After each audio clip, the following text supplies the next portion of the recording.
भविष्य मालिका पुराण एक ऐसी रहस्यमय किताब है जो 600 साल पहले लिखी गई थी। इस किताब ने दुनिया को कई बड़ी घटनाओं के बारे में पहले ही चेतावनी दी थी। इसमें 2020 में आई कोरोना वायरस महामारी, 1 जनवरी 2024 को जापान में आए भूकंप और आने वाले तीसरे विश्व युद्ध की बात कही गई है, जो एक न्यूक्लियर युद्ध होगा। साथ ही यह किताब भविष्य में आने वाले भयंकर भूकंपों की भविष्यवाणी करती है, जो इतने तीव्र होंगे कि पहाड़ नदियों में बदल जाएंगे और नदियां पहाड़ों की तरह ऊंची हो जाएंगी। यह किताब बताती है कि दुनिया का भविष्य क्या होने वाला है। इसके अनुसार 2020 से ही कलयुग के अंत की शुरुआत हो चुकी है।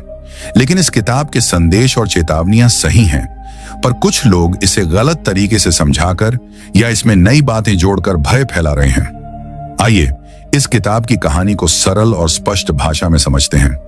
यह किताब 16वीं सदी में भारत के ओडिशा राज्य में एक महान संत अच्युतानंद दास ने लिखी थी। संत अच्युतानंद के पास विशेष आध्यात्मिक शक्तियां थीं। कहा जाता है कि वे भूत, वर्तमान और भविष्य को देख सकते थे।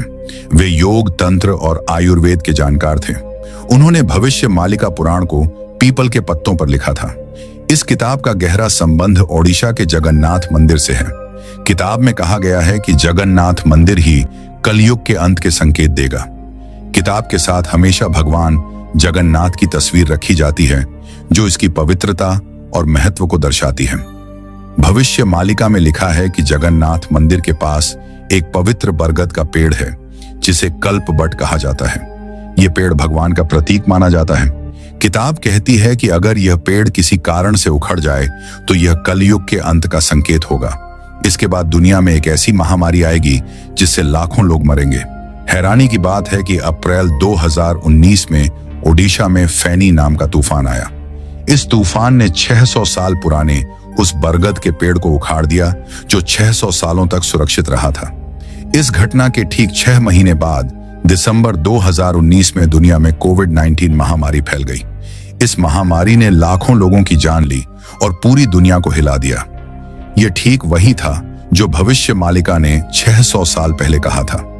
भविष्य मालिका के अनुसार कलयुग की उम्र 4,32,000 साल होनी थी, लेकिन लोगों के पापों और गलत कामों के कारण यह केवल 5,000 साल तक सिमट जाएगी। किताब में 3 बड़े संकेतों का जिक्र है जो कलयुग के अंत को दर्शाते हैं। जगन्नाथ मंदिर के झंडे में आग लगना।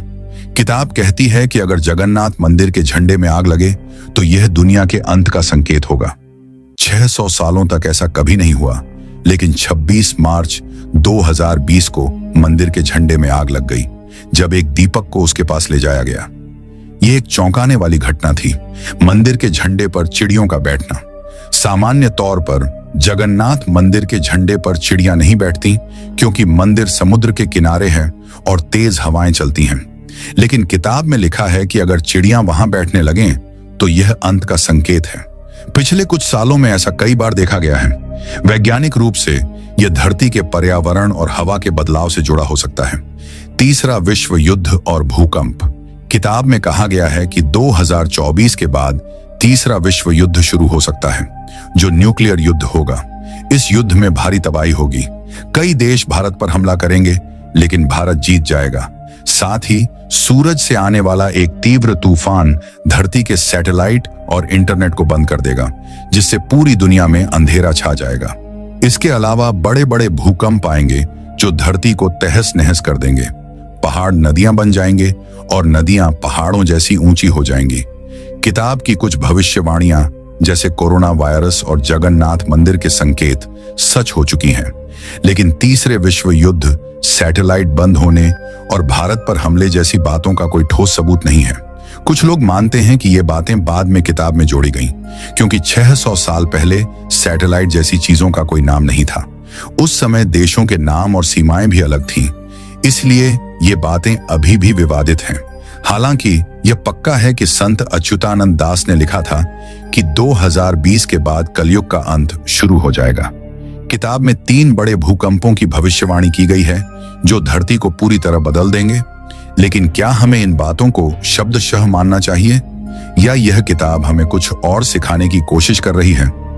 किताब का असली संदेश कई साधु संत मानते हैं कि भविष्य मालिका पुराण का मकसद डर फैलाना नहीं है।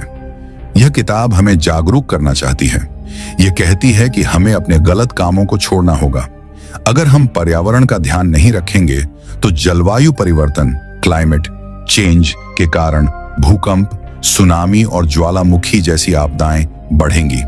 क्लाइमेट चेंज से बर्फ पिघल रही है, समुद्र का स्तर बढ़ रहा है और धरती के अंदर भूकंपीय गतिविधियां बढ़ रही हैं। अगर हम प्रकृति को संतुलित रखें और अति न करें तो इन आपदाओं को कुछ हद तक रोका जा सकता है।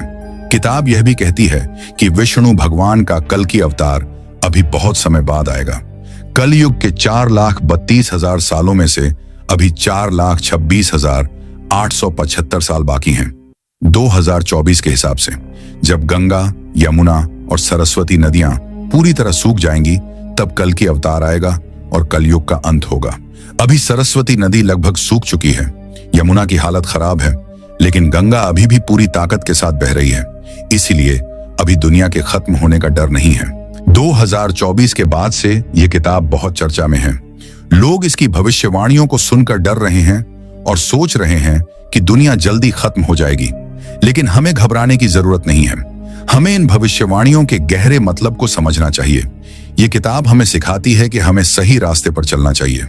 सच, प्रेम, दया और क्षमा जैसे गुण अपनाने चाहिए। यह किताब डराने के लिए नहीं बल्कि जागरूक करने के लिए लिखी गई थी। संत अच्युतानंद दास चाहते थे कि लोग पाप और हिंसा छोड़ें, क्योंकि हिंसा और पर्यावरण का नुकसान दुनिया को नष्ट कर सकता है। संत अच्युतानंद दास ने न केवल भविष्य मालिका लिखी बल्कि कई क्षेत्रों में दुनिया को बहुत कुछ सिखाया। उनका सबसे बड़ा संदेश था भगवान के बारे में। वे कहते थे कि दुनिया की सबसे बड़ी शक्ति शून्य है। शून्य यानी कुछ भी नहीं, खालीपन। सब कुछ इसी शून्य से शुरू होता है और उसी में खत्म हो जाता है। अगर आप कल्पना करें कि पूरा ब्रह्मांड, आपका फोन, आपका घर, ग्रह, सौरमंडल सब गायब हो जाए तो भी शून्य रहेगा। यह शून्य हमेशा था, है और रहेगा। सामान्य इंसान का दिमाग शून्य को समझ नहीं सकता क्योंकि हमारे सोचने की सीमा है, लेकिन साधु संत ध्यान के जरिए इस शून्य को अनुभव कर सकते हैं। यह एक ऐसी अवस्था है जो हमारे 5 इंद्रियों से परे है। पहले के संतों जैसे अच्युतानंद दास के पास भविष्य देखने की शक्ति थी, लेकिन आज के समय में अगर कोई कहता है कि वह भविष्य देख सकता है तो यह सच नहीं है। अगर किसी के पास यह शक्ति होती तो वह शेयर बाजार में निवेश करके रातों रात दुनिया का सबसे अमीर इंसान बन जाता। उदाहरण के लिए, अगर किसी को पता हो कि निफ्टी 50 इंडेक्स 22,000 से 22,800 तक जाएगा तो वह सस्ते में कॉल ऑप्शन खरीदकर लाखों रुपए से करोड़ों कमा सकता है। लेकिन भविष्य की सबसे खूबसूरत बात यह है कि इसे कोई नहीं जान सकता सिवाय उस सर्वशक्तिमान के। पहले भी 2012 में मायन सभ्यता के आधार पर कहा गया था कि दुनिया खत्म हो जाएगी, लेकिन ऐसा कुछ नहीं हुआ। आज भी कुछ लोग भविष्य देखने का दावा करते हैं, खासकर अफ्रीका के कुछ कबीलों में। लोग उनके पास जाते हैं और दान देते हैं, लेकिन यह ज्यादातर झूठ होता है। भविष्य मालिका पुराण हमें डराने के लिए नहीं बल्कि जागरूक करने के लिए लिखी गई थी। यह हमें सिखाती है कि हमें प्रकृति का ध्यान रखना चाहिए, पाप और हिंसा छोड़नी चाहिए और सही रास्ते पर चलना चाहिए। संत अच्युतानंद दास का संदेश था कि दुनिया की सबसे बड़ी शक्ति शून्य है और हमें उसकी ओर बढ़ना चाहिए। हमें इस किताब को शब्दशः नहीं लेना चाहिए बल्कि इसके गहरे संदेश को समझना चाहिए।